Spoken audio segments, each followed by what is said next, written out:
Tutaj widzicie, co Wam wcześniej pokazywałam, jest mój bób, a jako drugi plon są dynie. To jest tak zwany squash po angielsku, dynia Crown Prince. Tu jest już mała dynka. I po prostu jak bób kończy, tu jeszcze mam takie młode boby. Już powycinałam trochę tych łodek, żeby ułatwić dostęp światła do dyni. Przy okazji trochę pielę i te niedobitki zbieram i w miarę zbierania ta dynia ma więcej światła. Tutaj mam 4 rośliny, które właśnie zaczęły rosnąć, bo były posiane później, właśnie teraz jak bób kończy. I to jest właśnie taka succession planting, czyli tak jakby sukcesywne sadzenie roślin, które następują jedna po drugiej. Jeden plon po drugim na tej samej przestrzeni. Tutaj mój tunel pomidorowy numer 2 to jest tunel, który ma problemy. Jest tutaj sucho. Cokolwiek robię, to jego zachowanie jest gorsze niż tego pierwszego tunelu. Ale zobaczcie, już mam pierwsze koktajlówki i to jest Sungold Select 2. Tu jest Sungold mieszaniec, ma tylko zielone owoce. Drugie grono dopiero zawiązane, czyli jeżeli patrzycie na mój eksperyment z podróbkami Sungolda, to ten Select 2 wygrywa na wszystkich frontach. Jeszcze nie spróbowałam tego i nie wiem, mam spróbować dzisiaj, ale tam zobaczcie, Ambrosia Gold choruje, ma zmiany na liściach, ale też już pierwszy pomidorek dojrzewa. Staram się pomóc tej Ambrosii Gold. Podaję różne środki, ale te liście wyglądają tak. I właśnie pierwsza Ambrosia Gold dojrzewa. Zaraz Wam pokażę następny pomidorek. To jest właściwie niesamowite przy naszej pogodzie angielskiej, bo ciągle jest 18-19 stopni i zachmurzenie, ale pomidorki mimo wszystko dojrzewają. Nie wiem tylko, jakie będą w smaku. To jest Accordion Cherry. Zobaczcie, dojrzewa. Kilka pomidorków. Niedługo będę robić test smaku dla Was. Zobaczymy. Pozostałe jeszcze zielone. Tutaj mamy Black Firm Tula. A tutaj Gurgle's Weird Thing. Zawiązała dużo pomidorków. Tu ma następne grona także. A tu następny pomidorek z problemami. Dostał suchej zgnilizny wierzchołkowej. Na razie tylko tutaj na 3 pomidorkach. Więc zamówiłam sobie wapń z magnezem i z żelazem. I opryskam dolistnie. Zobaczę, czy to coś pomoże. Tutaj na tych wyższych gronach też niektóre. I to jest jedyny mój pomidor, który właśnie tą suchą zgniliznę wierzchołkową ma. Wszystkie inne nie mają, więc nie wiem, czy może jest to taka wrażliwa odmiana. To jest Marina Sprays, nie wiem, czy mówiłam. A tutaj właśnie tak wygląda sucha zgnilizna wierzchołkowa i tak właśnie myślę, że ta odmiana jest dosyć wrażliwa. A tu obok niej mamy Lucky Tiger. No i Lucky Tiger, nie wiem, czy widzicie, kurczę. Lucky Tiger żadnej suchej zgnilizny wierzchołkowej nie ma. Tutaj mam paprykę Shishito, oczywiście dopiero ma kwiatki, a obok niej mam ogórki szklarniowe, Bella F1, jeszcze są cieniutkie. Tutaj już miałam pierwsze ogórki Mini Munch, tutaj właśnie rosną mi następne. Tak szybko Wam dzisiaj pokazuję te wszystkie rzeczy, bo za bardzo nie mam czasu na edytowanie, bo dużo pracy w tym tygodniu, tej pielęgniarskiej, w przyszłym tygodniu tak samo, ale powiem Wam, co robię. Także tutaj za mną widzicie groszek zielony już prawie jest zakończony, więc ten groszek cały zbiorę, usunę wszystkie rośliny i mam następny groszek, który chcę spróbować posadzić, zobaczyć co wyjdzie. I już właściwie posadziłam cud kelvedonu, zaraz Wam pokażę, ale w innym miejscu. Tutaj mam posadzony groszek cud kelvedonu, który posiałam 15 czerwca, tak żeby zobaczyć, czy go wezmą choroby, tak jak mączniak, czy go wezmą jakieś owady, zaatakują, czy nie. Na razie jest osłonięty oczywiście przed angielskimi gołębiami i innymi kuropatwami, żeby go nie zjadły, ale to jest cud kelvedonu. Tutaj mam posadzone astry, onętki, tutaj buraki liściowe. Ja tak właśnie sadzę warzywa pomiędzy kwiatami. Tutaj mamy lwie paszcze. Tutaj lwie paszcze, które już kwitną. Te są z zeszłego roku, właściwie przetrwały. To jest aster w kolorze łososiowym. Tam mam więcej kwiatów. Moje ogórki żyją. Tutaj za mną je widzicie. Tylko raz je podlałam tym humatem potasu i to im wystarczyło, żeby odżyć. Podkreślam, że to nie są kwasy humusowe, to nie jest to samo, co Wy macie w Polsce. Ja tutaj w ogóle nie mam dostępnych tych wszystkich środków, które Wy polecacie mi. Bardzo bym chciała te algi z różnymi tam aminokwasami, ale co ja mam dostępne, to jest właśnie to, co Wam pokazuję. I tu są moje ogórki. Najlepiej z ogórków radzi sobie tak zwany ogórek ruski, które nasiona dostałam od Dominiki z Polski. Po prostu nic sobie nie robi z warunków atmosferycznych. Tutaj obok niego jest oktopus. Oktopus też. A tutaj ogórek, który bardzo źle rośnie, bo chyba nasiona były stare. To jest salt and pepper, czyli sól i pieprz. Biały ogórek. Inna odmiana niż ten, co macie w Polsce. Tutaj ogóreczki też, zakręcam je w koło sznurka i oczywiście nie tak wcześnie jak Wy w Polsce, ale ogórki będę miała. A tutaj kukurydza Super Start zawiązała już pierwsze kolby. Tak jak Wam mówiłam już w moim poście, to jest tak zwany corn silk, czyli taki jedwab kukurydzy.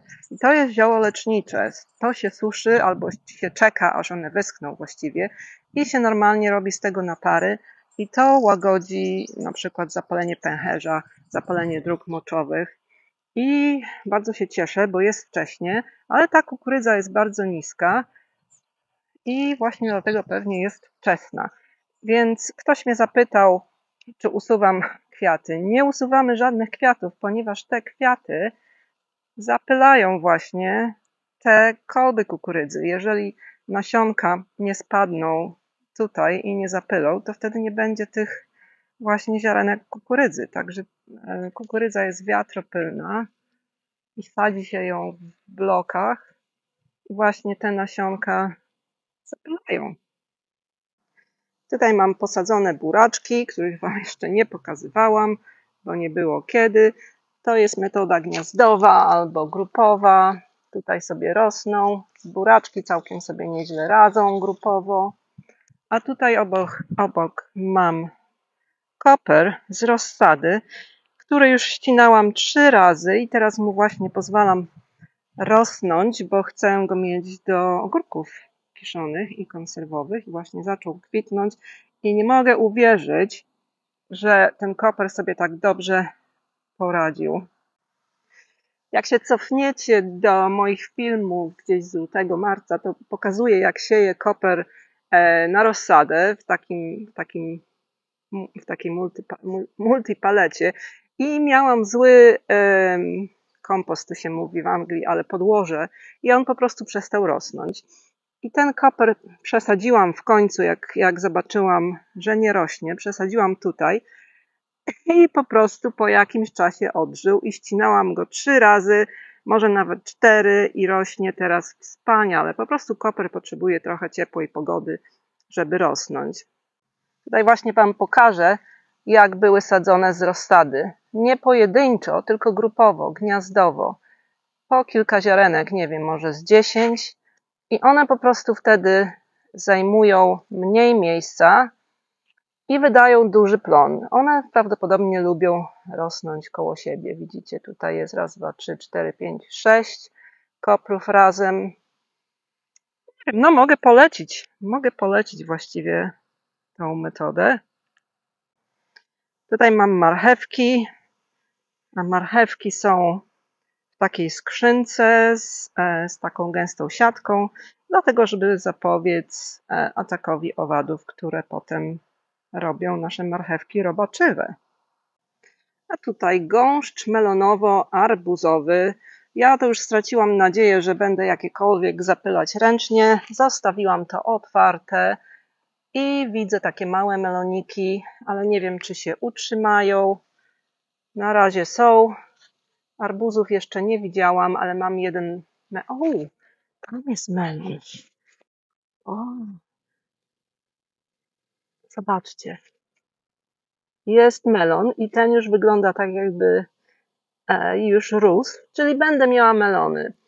I tak myślę, że ponieważ zostawiłam to wszystko otwarte, owady jednak robią tutaj to, co powinny i zobaczcie, zapylają melony, będę miała melony. Super.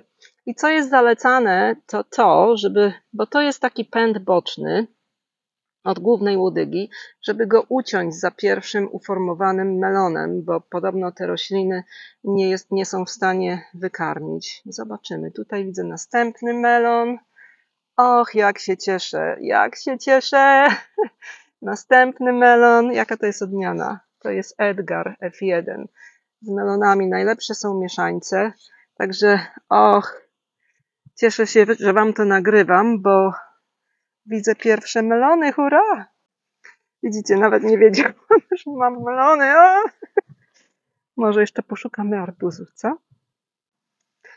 Znalazłam też arbuza, zobaczcie, ale jeszcze nie mówię jeszcze nic, bo już miałam takie sytuacje, że miałam arbuzy wielkości jajka gęsiego i potem odpadły, także super, już z tym gąszczem nic teraz nie zrobię, po prostu musi zostać.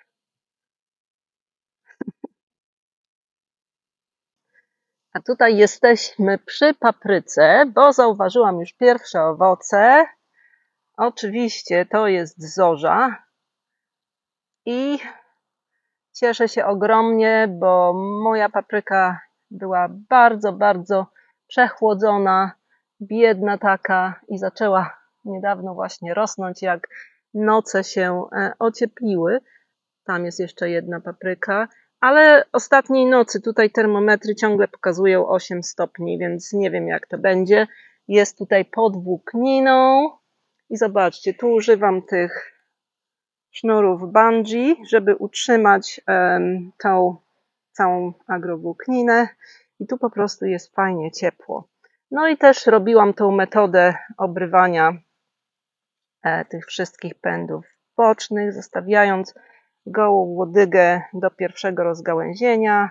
Usuwałam kwiaty z pierwszego rozgałęzienia i teraz, nie wiem, muszę przejść, zobaczyć, co się dzieje, bo tutaj na przykład, nie wiem, czy to jest pierwsze rozgałęzienie, ale jest tutaj pierwsza papryczka.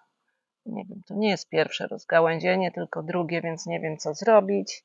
Podpowiedzcie mi, ale takie na przykład pędy boczne na samym dole to na pewno usuwam. I tutaj zobaczcie, ile naprodukowała tych kwiatów. To jest także zorza i już też ma owocki. Tutaj to, proszę bardzo, już mam pierwsze papryczki. Muszę tylko tu wejść i wszystko uporządkować, ale cieszę się, że będę cokolwiek miała, bo myślałam, że nie wszystko padnie. A tutaj widzicie jeżówkę, która się tu sama rozsiała. To jest jeżówka purpurowa i po prostu musiałam ją przykryć. Tam widzicie już pierwszy kwiat. Tam. No i teraz nie wiem, pewnie użyję to jako zioło lecznicze. Po prostu wezmę te wszystkie kwiaty, liście i może wykopię i użyję korzeń jesienią także jako zioło lecznicze i przesadzę ją gdzie indziej. To znaczy część korzenia użyję i część przesadzę bo tutaj w takim miejscu się wysiała, ale jest to najbardziej dorodna jeżówka na mojej działce jak do tej pory. Samosiejki są często najlepsze. Tutaj jest ta moja oryginalna jeżówka purpurowa, którą posadziłam. I tutaj tak jakby zanikła i przeniosła się w inne miejsca. Ale co wam chciałam pokazać, to kilka tutaj rzeczy. To jest moja mięta czekoladowa, która właśnie wybija sobie wpędy kwiatostanowe. Można ją jeszcze zbierać na herbatę, pachnie obłędnie, ale tutaj posadziłam sobie obok kukurydzy, posadziłam cynię z własnych zebranych nasion, żeby zobaczyć, czy powtórzy cechy. To była odmiana Super Yoga Dark Red, czyli ciemno-czerwona Super Yoga. I ona właśnie wyglądała tak jak ta. No nie jest jeszcze całkiem rozbudowany kwiatostan, bo jeszcze się cały czas otwiera. One mogą być pełne albo półpełne, ale jak na razie powtarza kolor. Czyli się cieszę, bo mogę mieć mnóstwo cyni za darmo po prostu. No, tego groszku pachnącego to już mam dosyć w tym roku. Już po prostu nie mam siły go zbierać. Za każdym razem jak przychodzę, tyle kwiatów. No i już teraz myślę, że zostawię je na nasiona, bo też większość z tych kwiatów była z moich własnych zachowanych nasion, z odmian, które kupiłam, dlatego są takie pomieszane.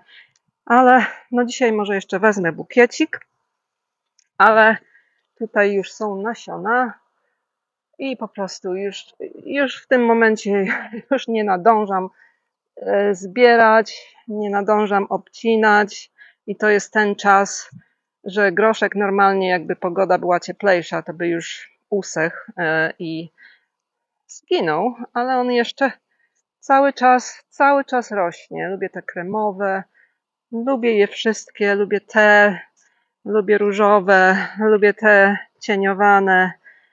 Ach, pachnie pięknie i bardzo jestem zadowolona z mojego groszku w tym roku.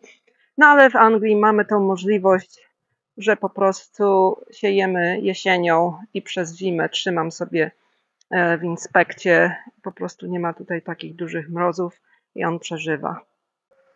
Tutaj w tym tunelu mam moje kapustne. Mam brokuły i kapusty i właśnie jeden brokuł zjedliśmy wczoraj.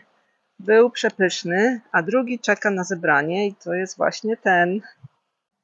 Zobaczcie, jak uprawiacie pod siatką, to jest taka siatka do rusztowań, to on po prostu jest piękny. Nie jest zjedzony przez gołębie, nie jest zjedzony przez gąsienicę, a że pogoda była chłodna, to też fajnie sobie rosną, a w smaku był po prostu tak dobry, że nawet wszystkie liście zjadłam i łodygę oczywiście też. Nie ten, ale tam ucięłam, zobaczcie. I zostawiam to po prostu, bo on będzie odrastał. On wypuści takie małe brokułki, które też będzie można zjeść, a ten pójdzie dzisiaj na obiad albo na jutro, bo ja gotuję na 2 dni, jak pracuję. Ja jutro pracuję, więc na 2 dni może sobie go jutro zjem.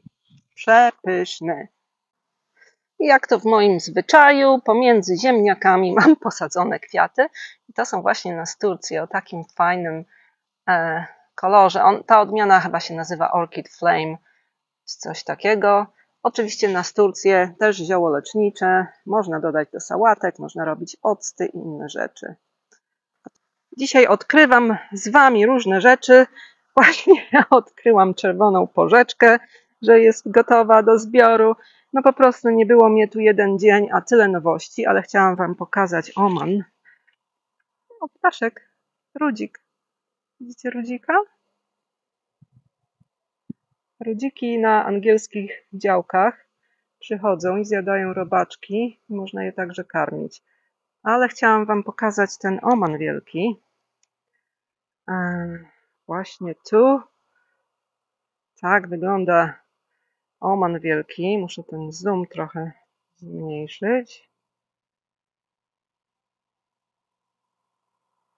I tutaj z tym ziołem czekamy na korzeń, więc zostawiamy to dla owadów, żeby sobie zbierały nektar. Zostawiamy do ozdoby, bo jest całkiem fajny. A tutaj obok niego mamy kozłek lekarski, wykorzystujemy korzeń. Także możemy wykorzystać kwiaty, które nie śmierdzą tak jak korzeń, starymi brudnymi skarpetkami. No a tutaj szczeć, o której też mam filmik. Szczeć uprawiam na korzeń, który zbiorę jesienią. Nie wiem, czy wiecie, ale włożyłam moje jabłka do tych torebek z organzy, żeby po prostu uniknąć ataku owadów i ptaków. I sobie rosną. Musiałam je włożyć pojedynczo, bo się rozrosły. I na razie wyglądają, jakby nie było żadnych nadgryzień, ani żadne owady nie zrobiły dziur, ale poczekamy, zobaczymy. To są pyszne jabłka Christmas Pippin. I to samo zrobiłam z gruszą.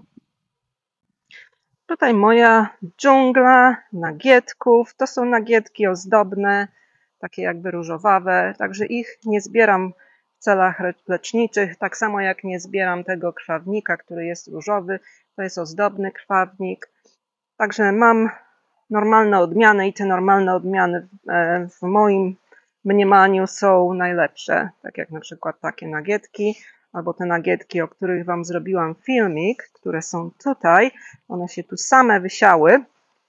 I to jest ta odmiana, która ma wysoką zawartość żywic, Erfurter, orange, coś tam napiszę wam na ekranie, ale mam cały filmik o nagietku, także możecie tam zajrzeć. Jest tylko o nagietku, o wszystkich właściwościach nagietka. Także tutaj jest samosiejka na ścieżce, tak jak one to właśnie lubią, na samym środku. Ale zostawiam, bo nagietek jest bardzo cennym ziołem. Kurczę, ten film się robi długi, ale no tyle rzeczy jest do pokazania, że po prostu nie mogę. Zobaczcie, na przykład te róże. Piękne. Ta róża to jest królowa Szwecji, czyli Queen of Sweden. Tu pomiędzy nią nagietki. To jest Golden Celebration, czyli złota celebracja. A tam mamy Desdemonę, która jest taka blado różowa. A tam i tutaj mam też posadzoną szałwię, która właśnie jest odwiedzana przez... O, ludzik! Tam morze nagietków, a tutaj mam też groszek na tej ramie i tutaj mam cyklanterę, która ma pierwszy owoc. Właśnie tu. Podobno cyklantera smakuje trochę jak zielona papryka. Też muszę tutaj ten groszek zakończyć, bo tam mam posadzone dynki. No i oczywiście, jak ja to mam w zwyczaju, wciskam różne rzeczy w kąty i wtedy one sobie radzą najlepiej. Tutaj sobie wcisnęłam poziomki, które mam z nasion, ziemniaki, a tam dynie też. Muszę uporządkować to wszystko, ale na wszystko ciągle brak czasu. Ale poziomeczki, super.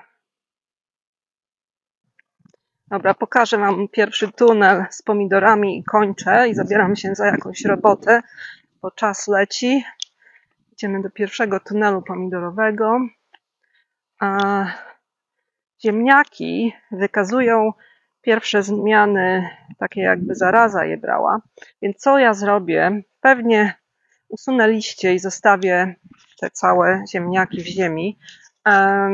Powiedziałam, że tutaj ludzie tak robią, żeby po prostu uniknąć rozprzestrzeniania się zarazy ziemniaczanej wszędzie. Drugi tunel pomidorowy wygląda jak dżungla. Tutaj pomidory po prostu rosną bardzo dobrze, bardzo im się tu podoba. Ale ciągle temperatura w nocy była 8 stopni, tak jak tu widzicie. Nie wiem, co się dzieje z tą pogodą w tym roku. Pomidorki sobie są. Tutaj jest Lufish Wise, który wygląda jak taka fajna paskowana gruszeczka. To jest też multiflora. Tutaj mamy koktajlówki, tutaj mamy kozulę, to jest kozula. Co jeszcze wam pokażę? Nie wiem, jest tutaj gąszcz, Ale na przykład Mazarini, który był siany w kwietniu, wygląda tak. Czyli niektóre odmiany można siać późno i one ciągle sobie dobrze radzą. No u mnie tutaj jeszcze nie dojrzewają, ale mają rozmiary dobre, tak jak tutaj ten ananas noir.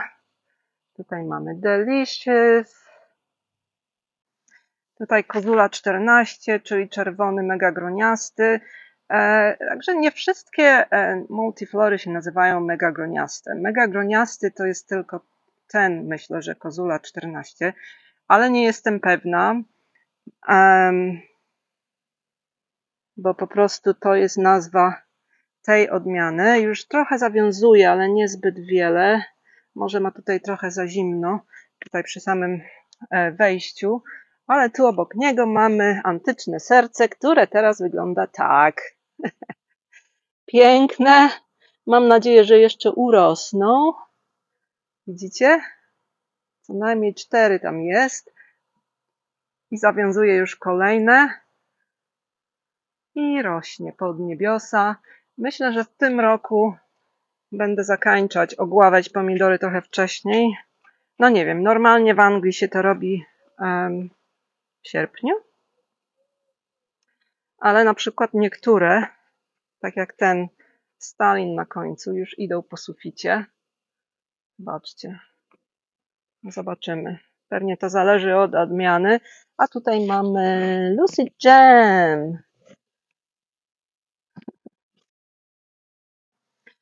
A tutaj mamy Anthony's Passionate Heart, czyli namiętne serce Antoniego. No, nie wiem, chyba się pożegnam w tym tunelu.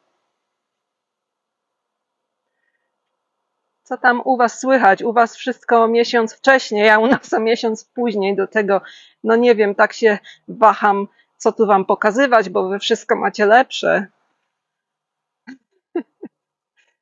Cześć, trzymajcie się, życzę wspaniałych wakacji i wspaniałej pogody. Pa, pa!